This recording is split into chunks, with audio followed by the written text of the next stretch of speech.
Today is about the power of you. You will change the world. Welcome to Turning Point with Patrice Williams. We can be whatever we dream. Enhance the way you think about successful entrepreneurship, empowerment, and politics to live your best life. Fulfill the highest, truest expression of yourself. And now your host, the authentic, impactful influencer and coalition builder, Patrice Williams. Go!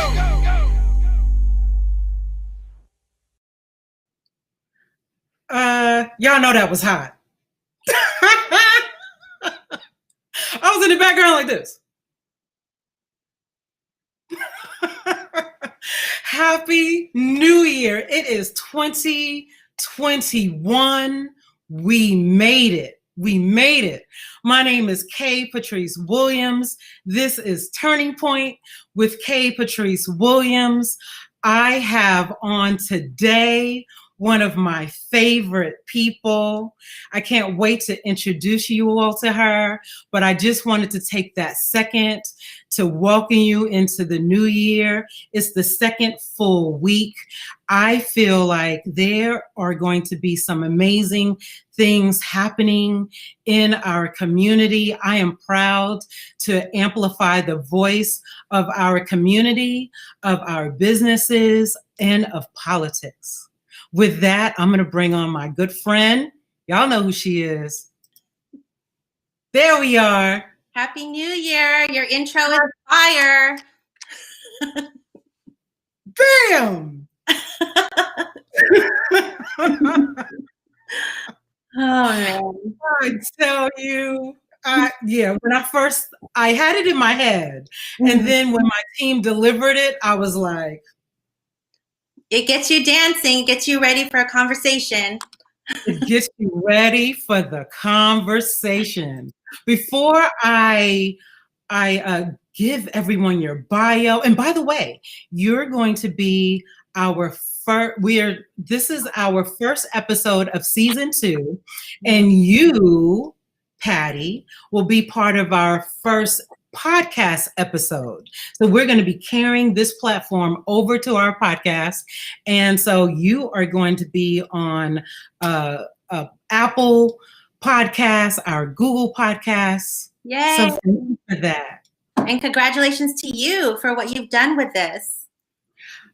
I can't believe it. I can't believe I get to sit at my house. I can't wear my pajamas, but y'all don't know, I might have on pajama pants. and my sliders, and I get to connect with the community in the most amazing way. So I'm going to give your bio. Before I do, I want everyone to know that we can see you on an interactive live stream. So we see you, Tanya Alston. Happy New Year. Empower Solano is here. Happy New Year. We're welcoming Patty to season 2. And you know how I do it. We're going to show you on the screen. So if you want to say hi to Patty, if you want to say hello to me, if you want to say Happy New Year, you go ahead and we will go back to our interactive screen. We can both see it. Can you see it as well, Patty? I can. Hi, I'm Paris Solano and Tanya Alston. Awesome. Okay, let me tell the good folks, the good community, all about you. You know, it's the funniest thing. My phone is lighting up. I am going to turn my phone off. Y'all like to wait until I go live and text me and tell me that you can see me live and your comments instead of doing the interactive chat. Stop sending me texts during our live stream, or I'm going to call you out by name. You better stop doing that. But in the meantime, I want to tell everyone about my good friend, Pati Navalta Poblete. Pati is a longtime San Francisco Bay Area journalist and media and communication strategist, previously serving as editorial writer and columnist for the San Francisco Chronicle, where she was twice nominated for a Pulitzer Prize in her editorial series on the need for foster care reform in California. The series led to a landmark changes in foster care in the state, improving the lives of millions of foster youth.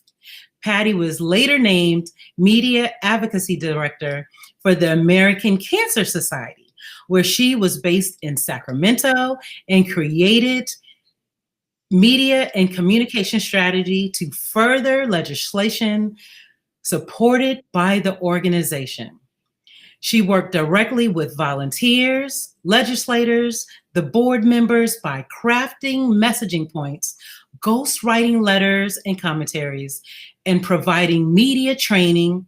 She later worked as the Asia Regional Director for Global Footprint Network, an international organization that works with national governments and international agencies on shaping sustainability policies.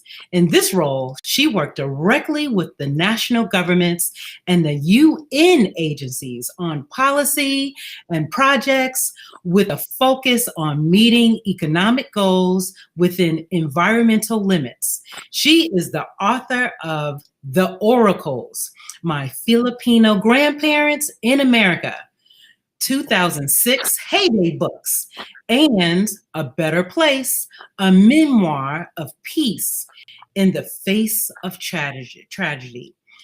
That was 2018, Nothing But the Truth Publishing. Today, Pati is the executive director of the Pati Poblete Foundation, a nonprofit organization whose mission is to reduce gun violence through a gun buyback program and transform the weapons into instruments of hope and opportunity through its arts and vocational programs. In less than 3 years in existence, the foundation has taken nearly 1,000 firearms off the streets, launched an Art of Peace program in Vallejo, Alameda County, Augusta, Georgia, Richmond, and San Francisco in the Yerba Buena Center for the Arts. The organization's vocational program has also distributed more than $20,000 in apprenticeship scholarships, providing at-risk and second chancers a career pathway and living wages in the trades.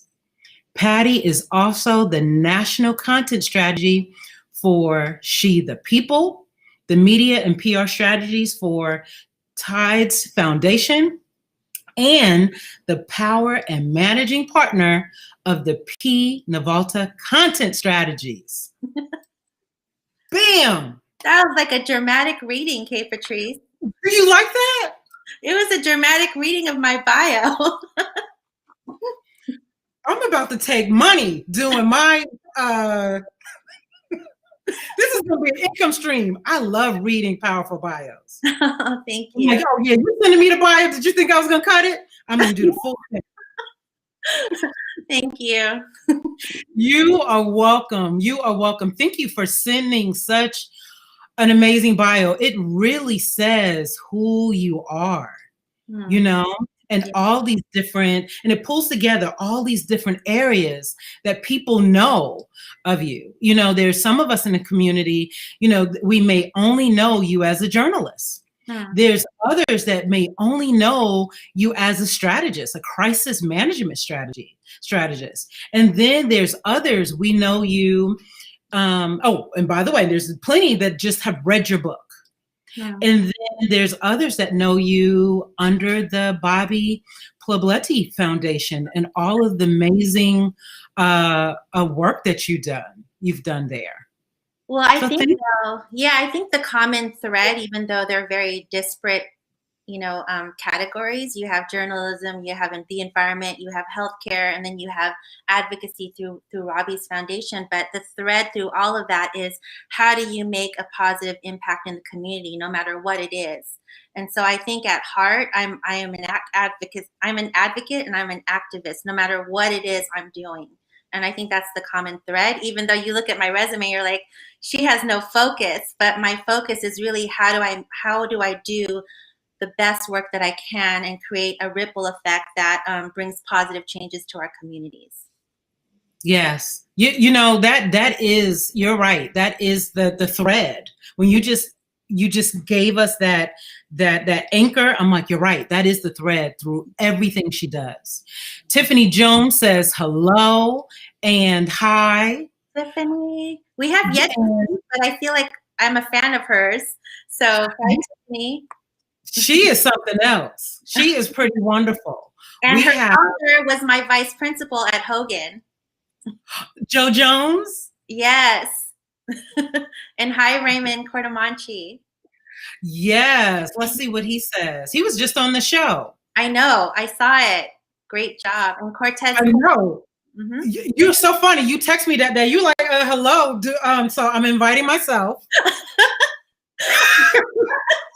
to your show. I crashed your party because I saw Raymond on there. I'm like, I want to be part of this party. I just thought that was the best. She was like, yeah, I'm tired of waiting for an invite. So here I'm just going to contact you. Here I am. We have one of our favorites, Tamari Richardson. She is also an author as well. And she's saying hello. And Cortez Quinn, and I agree. Thank you for doing such an amazing job in the community. And then we're just going to jump into that, into things. We want to know, you are here to talk about building a movement from local to global. Yeah. And many of us have been sitting and watching you do just that. Local, and then we're like, is she in Augusta, Georgia? Is she walking with Martin Luther King's daughter? Like what? Yeah. It's been amazing to watch. So walk us through it. Walk us through it. I'm happy to. And since you brought up Augusta, Georgia, I want to point out that I'm wearing my Georgia peach because we need to flip the Senate. I know that's not what this show is, but I just want to call that I'm wearing Georgia peach.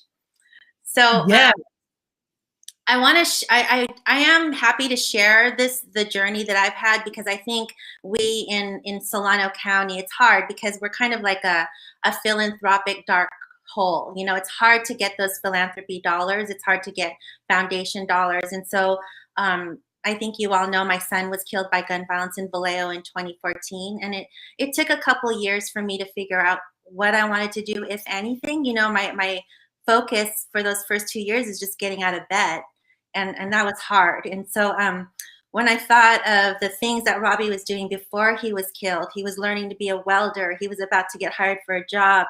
He was collecting scrap metal and was thinking of making art out of them. All of the components of my foundation are the DNA of my son. Everything he was doing before he was killed. So obviously getting guns off the streets was a big one because he was killed by a gun that was obtained illegally. And after the perpetrators used it to kill him, they resold it on the streets where it was used for another crime. So so even just getting one gun, and I know that sounds cliche, but it's real, even just getting one gun out of circulation can stop numerous crimes from happening. And I know because that happened with my son. The same gun got passed over and over and over again. And so that was the reason for the gun buyback. But to me, that didn't really feel like, you know, is that it? Is that all? We get guns off the streets? What is that, you know, what else?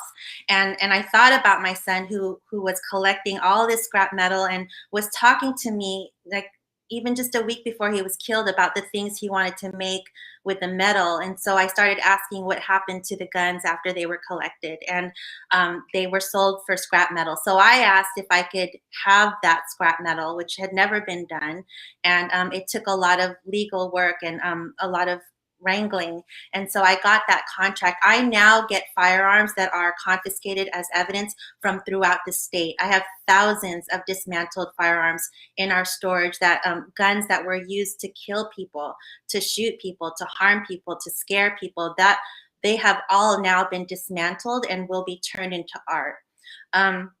So that's where that came from. The third part was, what about the young men who killed my son? And what if they had been given the opportunity to have a living wage, to have lifelong job skills?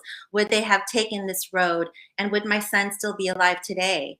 And, you know, my son was learning how to weld, so I thought, why not start a vocational program where we really focus on the most at-risk individuals who feel like there is no other, you know, course than to lead a life of crime, and give and enable them to have these lifelong job skills. That meant providing them transportation, paying for their books, their boots, their tools, anything they needed to be able to focus on what they need to focus on so that they could get a job. And that was the third component of the program. Each of them speaks to both Robbie's death and Robbie's life, and also the life of the perpetrators who killed him.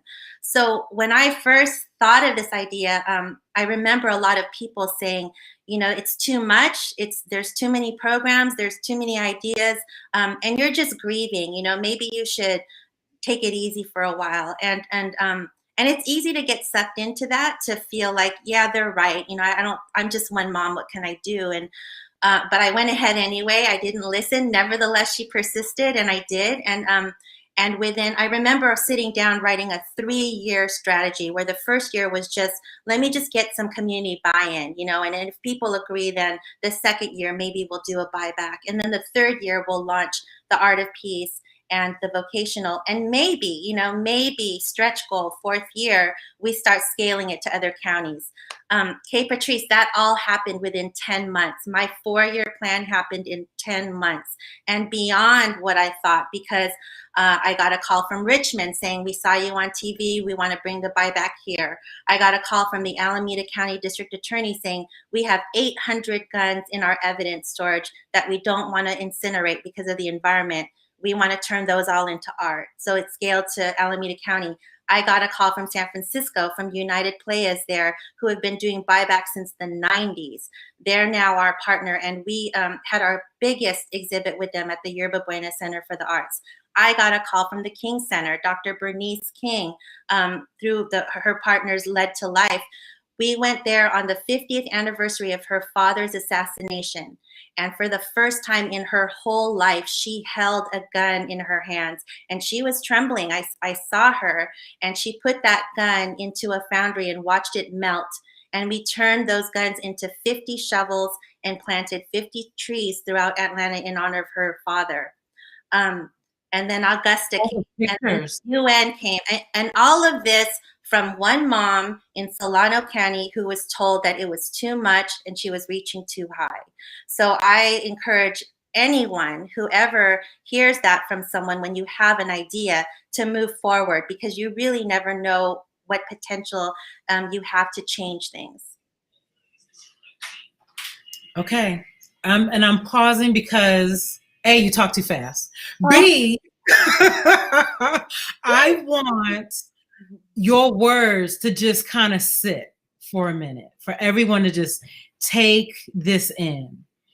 Your 3-point vision for over a 4-year stretch, you were able to get done in less than a year. Because you believed in it, you wrote it down, you made your vision clear, and you reached out.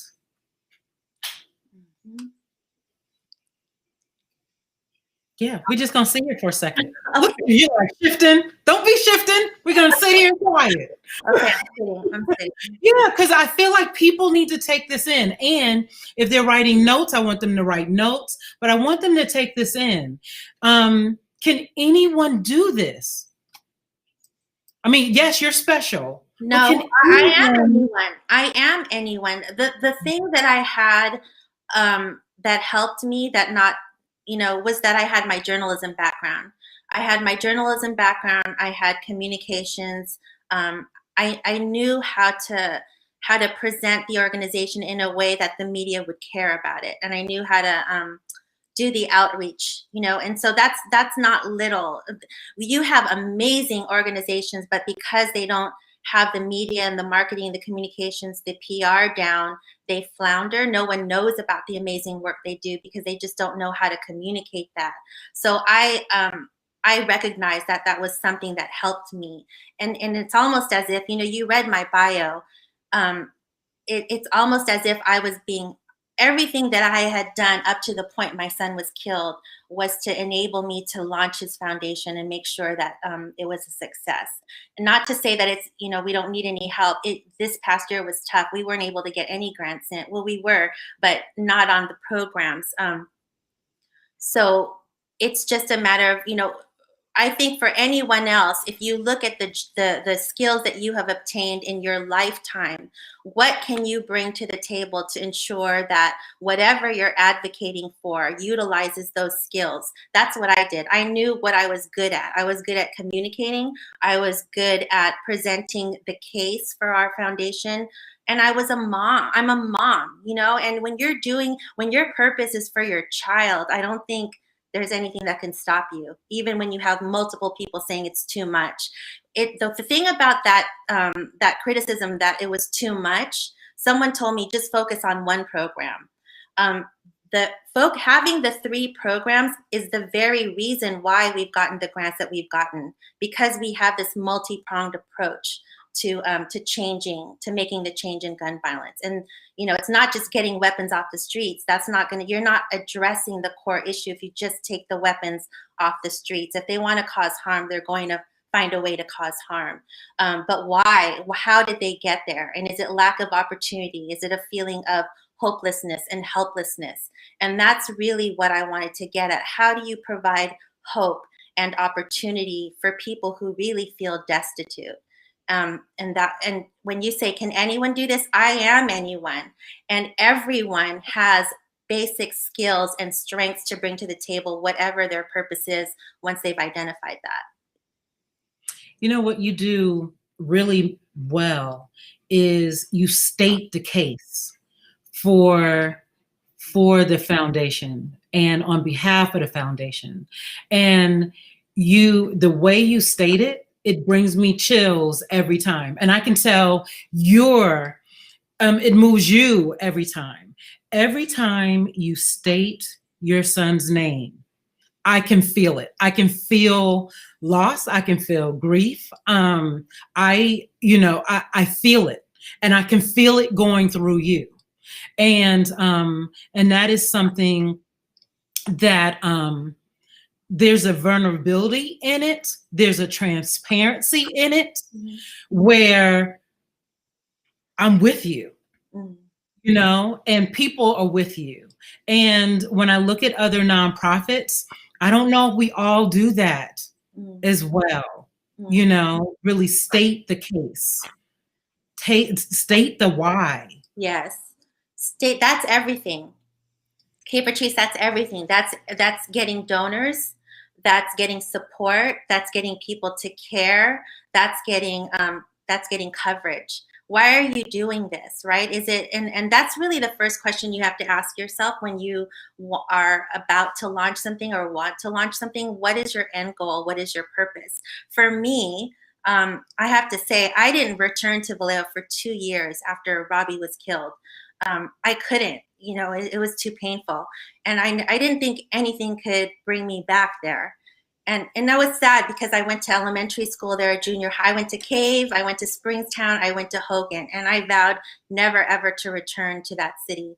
And so I don't know, I had an epiphany one day that, of course, I don't want to go back because the memory is so painful. But if I change the reason why I'm going back, then maybe it will flip things. And the reason was not driving toward the crime scene of my son's shooting. The reason was driving toward a city that I wanted to help change. And so I changed the narrative for myself, and that enabled me to return. And gosh, what a return, because what I did was I put down a wish list of who would I want at the table when I pitched this idea of this foundation that I wanted to launch. And it was like a list of 20 something people, and we all know them, Kay Patrice, Supervisor Aaron Hannigan, the mayor, the chief of police, someone from Congressman Thompson's office, someone from Tim Grayson's office. It was a wish list. And these are people who didn't even know me at that time. I put together the list. I put together an email pitching what I wanted to do and why I wanted them to come. They all came. Every single person on that list came. And that was my first journey back to Vallejo. And that changed everything for me. So it's that one thing that you just pushed yourself out there and look. It's hard. You have to be comfortable with being uncomfortable. Every time we have a gun buyback, it's not going to be easy. Every time we have a gun buyback, or every time I speak out about gun violence, not guns, but gun violence, senseless gun violence, I get death threats.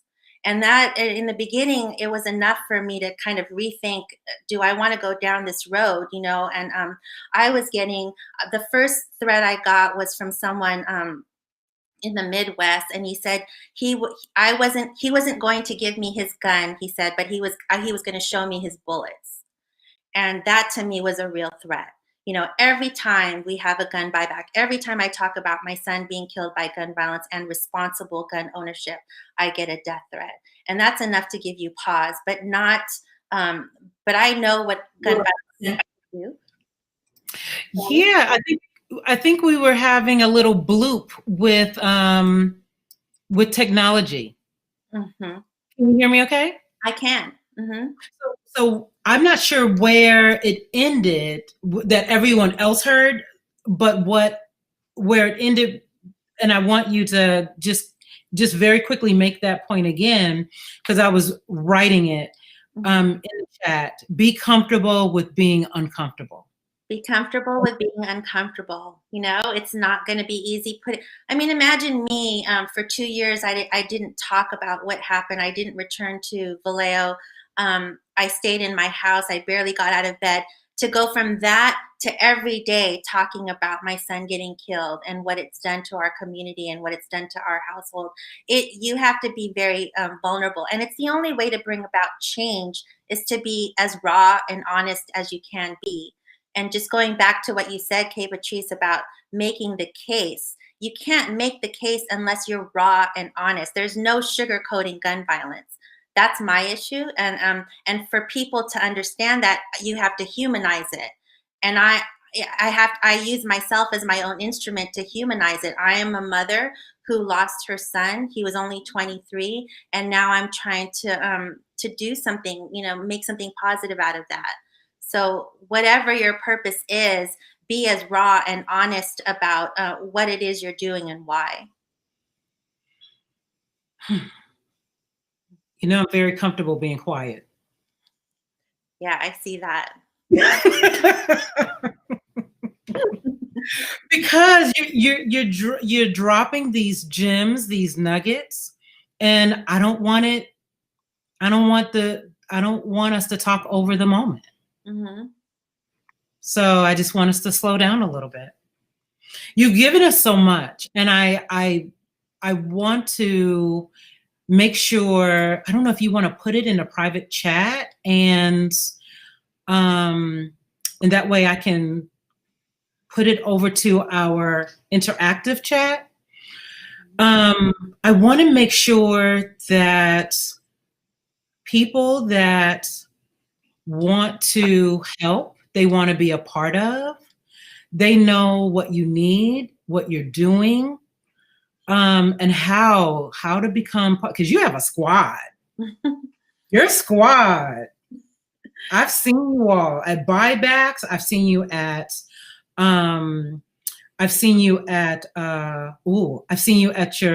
your golfing events. I've seen you, and it's a powerful squad. But if people want to join you, what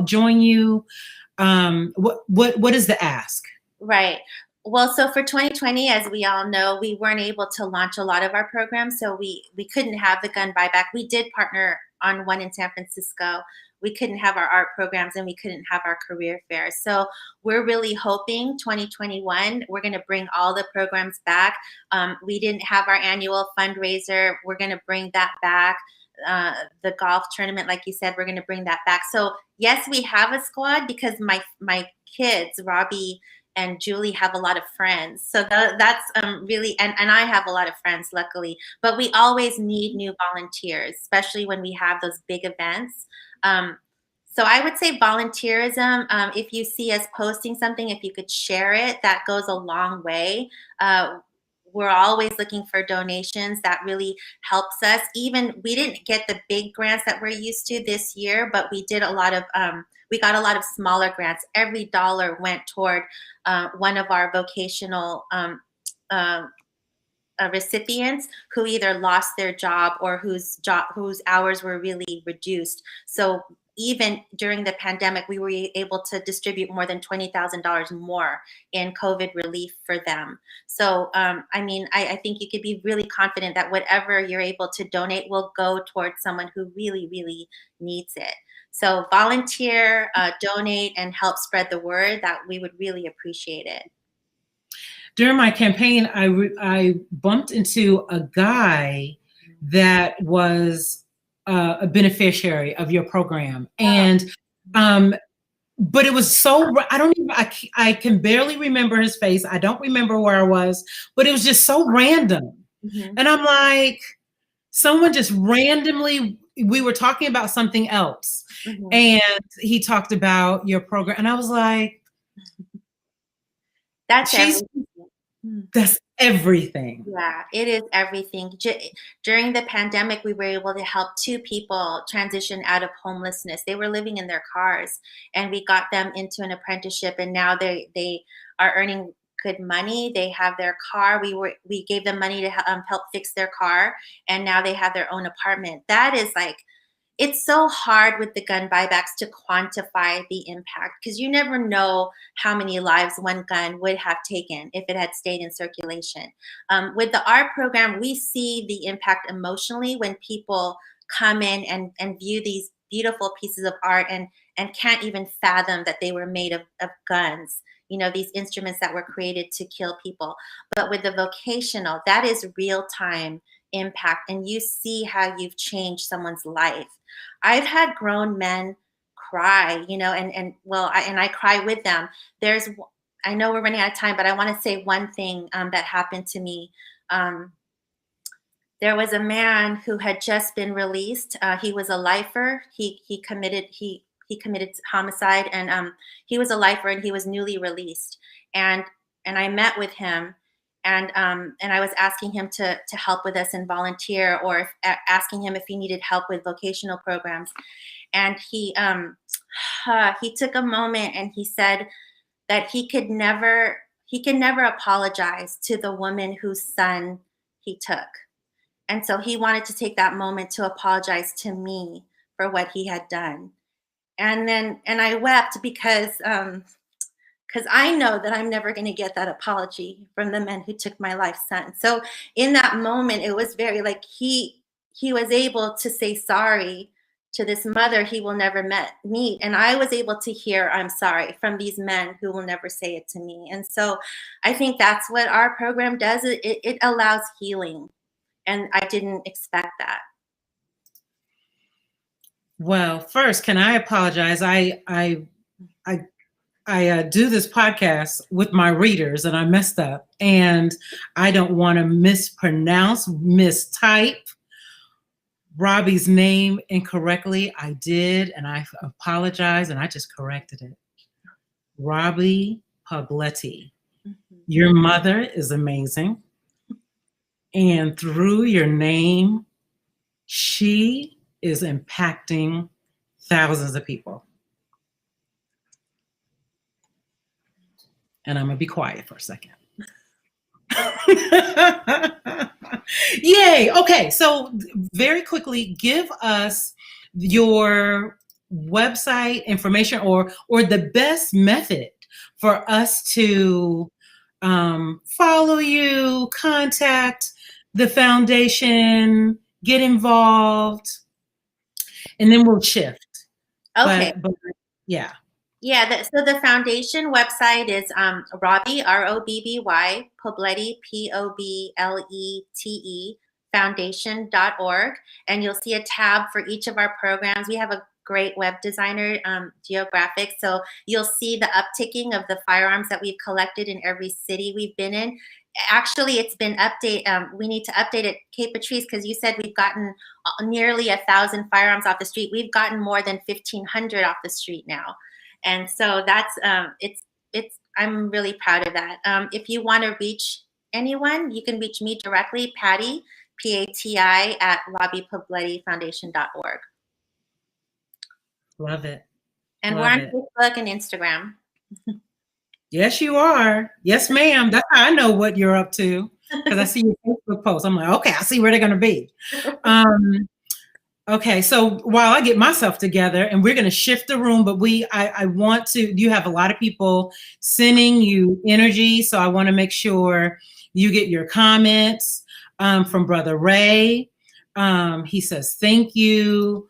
We have another amazing, so Edward Russell has a nonprofit, and he says, reach out to him. And if you're in the sounds of my voice, Edward Russell, we would love to have you on the show and talk more about what you do. Let's see. And Edward earlier says, wow, he's there with you. And also, I want to make sure I do a shout out to Rhonda Smith. She runs Solano Volunteers. She wants to support both your efforts, Pati, but she also wants to support the efforts of nonprofits in Solano County. She does amazing work. It's hard to get her on shows. I don't know why. She's pretty amazing, but she likes to hide from the video camera. We'll see if we can get her on. But she is a vehicle for Solano Volunteers, is a vehicle for those of us in the community. Mm-hmm. So with that, I want to shift the energy to talk about you and the work that you do in your own firm. People may not know that you're a journalist, and we followed you in the magazine. Mm-hmm. And also you have your own consulting firm. And I know you as a powerful strategist. Our last meeting some months ago was underneath a streetlight at a park. We had our Olivia Pope moment, and we live 5 minutes away from each other. So instead of going to each other's house, we both have great backyards. You have me under a street light. You was like, are you free to talk? Yeah, let's do it. Okay, meet me at the park. No, that's revisionist history. You said you want to go for a walk. We did not walk. We had like 3 steps, and you said you want to sit. So that's how we ended up under the street light. Right, because it got dark. So now we're under the dark. We're in the dark with the street light on us. Yes. As we're moving in. Yes, it was very money. It was very dramatic. In the meantime, the next day, I see on Facebook where you're hanging out with your friends having coffee. I'm like, why can't I have coffee? Like, why am I under streetlights with this? I owe you coffee under a streetlight. Very dramatic, but it was so much fun. We have to go back under the streetlight. But I know you, that's all to say that I know you are a masterful, brilliant strategist. Mm. And now you done put it out to the world. That was just my secret. Now you run P. Navalta Content Strategies. So I know that you're an amazing writer and strategist. And of course, your clients are your secret business. But tell us a little bit about anything you want to. Well, I've always helped with media and communications, even when I have, full-time jobs. That's always been my my side thing, because I just love it. But what happened was the content strategy business was really born out of COVID, because I was the editor-in-chief of San Francisco Magazine, which was an amazing, amazing role. And then the pandemic hit. And if you look at advertisers, mostly in especially in lifestyle magazines, the advertisers are restaurants, hotels, travel, everything that was shut down. And so we were put on furlough, all the editors throughout the country. And during that 3-month furlough, I thought, well, maybe I'll just take on more clients and do more strategy and content work. And it's a good thing I did, because by the end of that 3 months, most of us were laid off. But by then I had developed a big roster of clients, and I was able to like seamlessly go into that full time. And so one of them, as you said, was She the People. Georgia Peach, I'm really interested in politics. I've always written about politics. And so Amy Allison, who I put on the cover of San Francisco Magazine, along with all these other amazing women, reached out, and she was in need of a national content strategist. And for those of you who don't know, She the People is a nonprofit. It's a nonprofit organization, but both C3 and C4. And their whole purpose is to create space for women of color in politics. That's from down ballot all the way to the highest ticket. And so they have really opened the doors and changed the narrative, because women of color were not really seen as a powerful voting bloc. You know, we talk about Latinx women, Black women, Asian American women, but not women of color as a voting bloc. And we are actually the fastest growing voter bloc among any other demographic group in the country. And we showed out. You know, that's why the White House is going to be what it is this year, because of women of color. And so I was really happy when Amy reached out to me. I love Amy. She's another powerhouse, and I love the organization. So that was one of my first big clients, and I still work with her. Well, so I have to tell you a secret. So the not so secret is, I just posted it last night, is that Oprah and Stacey Abrams was on a podcast, Oprah's podcast, and they are my sheroes. I think they're amazing. I think they make me better. So I was telling you that I was literally on the screen like this.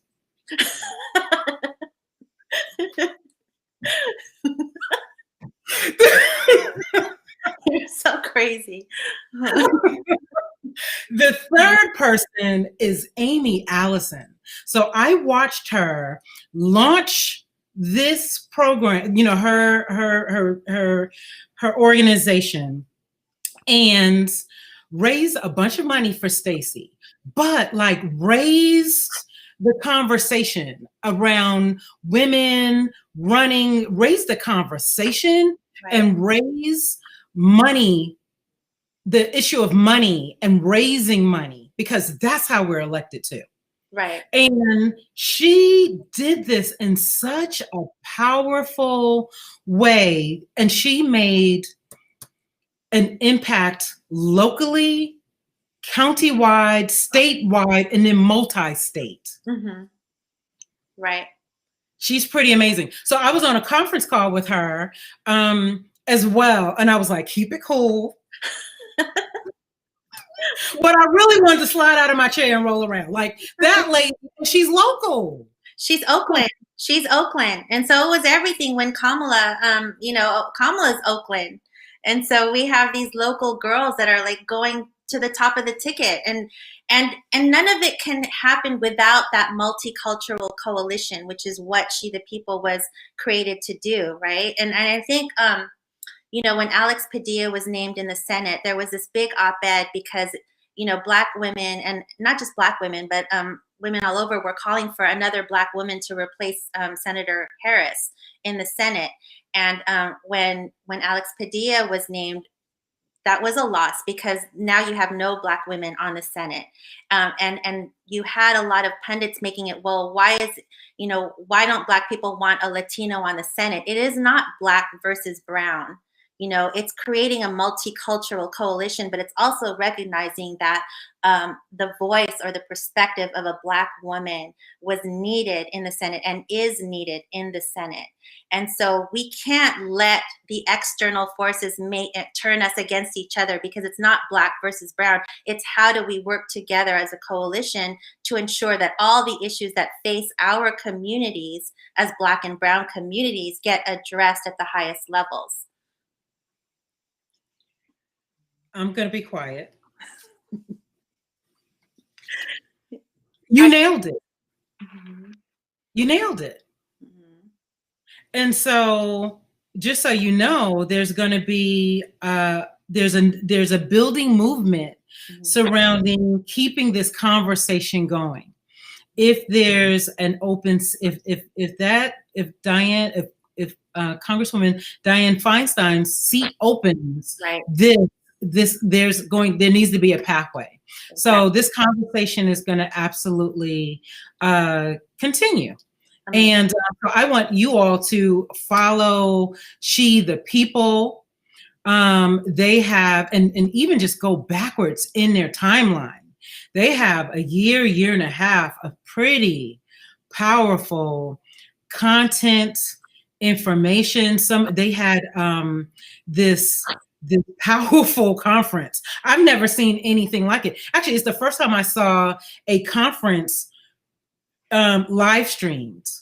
Mm-hmm. And I was captivated. So that programming still lives there on that website. You've got to follow that website. And just so you know, everyone knows, I have I want to build a political coalition too. Mm-hmm. And part of a group that's going to do that in Solano County, multicultural. Let's get this done. And so I want to be on that. You do? I do. She's going to be quiet now. That is awesome. So I'm going to go to, and we're almost at the top of the hour. So let me get to the comments. Tamari, thank you. Well said. All voices need to be in politics. We all need to be represented. Couldn't have said it better. Same thing. When someone says something powerful and then someone else says something, you're like, you didn't have anything to add to that moment. Be quiet. And just so you know, and I just didn't catch the comment in time, Christina Palmer, you need to connect with her. She's pretty amazing. She just ran for office in Travis Air Force Base region, but she's been involved with the community and different organizations. Matter of fact, Christina, I believe I met you as part of SPAV, Solano Partnership Against Violence. How about that? Mm-hmm. So, I see her very easily, you all connecting and making this deep connection. Christina's pretty amazing. Mm-hmm. And there again is the shout out to the organization. And Christina, that's how we met. Yep. And that just occurred to me right this moment. So, actually, you know what? How about this? I believe, Christina, we met there, and I believe, Patty, you came to a SPAV meeting. I remember. Mm-hmm. Okay. There it is. Okay. All these powerful interconnections. Yeah. Okay. Does oh yes, I see Christina. She's a survivor. Well, I didn't know what your story was, but all I know is you are a bad ass.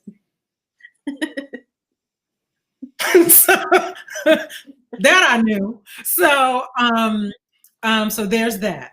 So let's see, is there any final parting words? Oh man, that's hard. I need you to lead me. Oh, I guess I would say, before my son was killed, I was not active in the community. I didn't go to fundraising events. I didn't go to a lot of things, and I never realized how much support there is in this county. You know, when, like I said, when I put that call out saying to those 20 something people saying who never heard of me, who never met me, who didn't know me, and they all came because I hated, I had so much anger and darkness toward Vallejo at that time. That really turned it around. And so what I would say to everyone is that if you need help and if you want to build something, we have the people in this county who can help you do it. You just have to reach out and know who they are. I didn't know that before. I know that now. I made so many friends that first year of starting the foundation, and it's so moving to know that that strangers are willing to help you if your cause is pure, if your cause is real, if your cause is sincere. So you know, yes, it's a philanthropic dark hole. We don't get the dollars that San Francisco and Richmond and Oakland get, but we have the people who are willing to help one another. So that has been one of the biggest lessons I've learned about this Vallejo and Solano County since launching the foundation. And I would really, you know, encourage everyone to seek out that same support. That's amazing. Okay. Nothing to end that. All right. Well, I want to thank you for being on the show. If there's any one of you all that you're like Patty, you're like, hello. Did you forget to have me on the show? Just crash her party. She'll let you. Crash the party. Send a message. I'm putting right now in the stream Lisa Clinton's email address. Just send the message. Ray just gave us our hashtag community, and be a part of this show. Okay, so I'm going to put you and our virtual green screen. Don't you go away. I'm just going to close out the show. Okay, but thank you, everybody. Happy New Year. Happy New Year. Thank you for being our first guest that's going to go into podcasts. Whew. Was that amazing?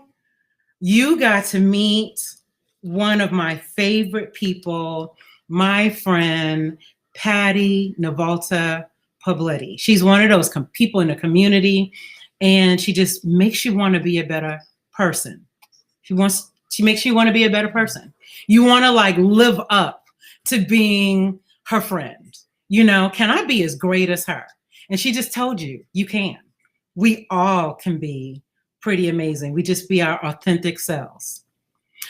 So we have some great happenings with Turning Point for K. Patrice Williams. You saw the intro. I'm going to show you an exit in a few minutes, and it is popping. I want you to do your dance. I want you to share this podcast, this Turning Point with K. Patrice Williams. I want you to tag people. I want you to share it. Also in the stream, you have our new Facebook page. It just went live. I was waiting for it to have 10, 15 people so I can refine the name, which is going to be turningpoint.com/Turning Point with K. Patrice Williams. I just looked a second ago and we have over 109 people. Let's get to 10,000. Okay, let's do this big. This is going to be the media platform for the community. We're going to be talking community. We're going to be talking entrepreneurship, and we are going to be talking politics. Okay, this is going to be an amazing year. Share this content, share this information. And with that, my name is K. Patrice Williams. This is Turning Point. Don't you go away. I'm about to exit us with a popping extra outro. Hold on. Here it comes. Here it comes.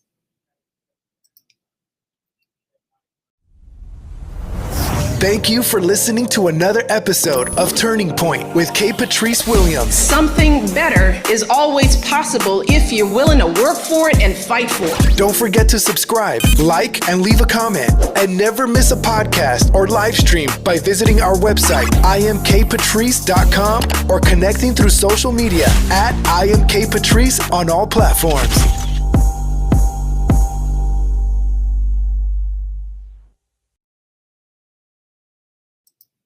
I told you it was going to be hot. Have a good one.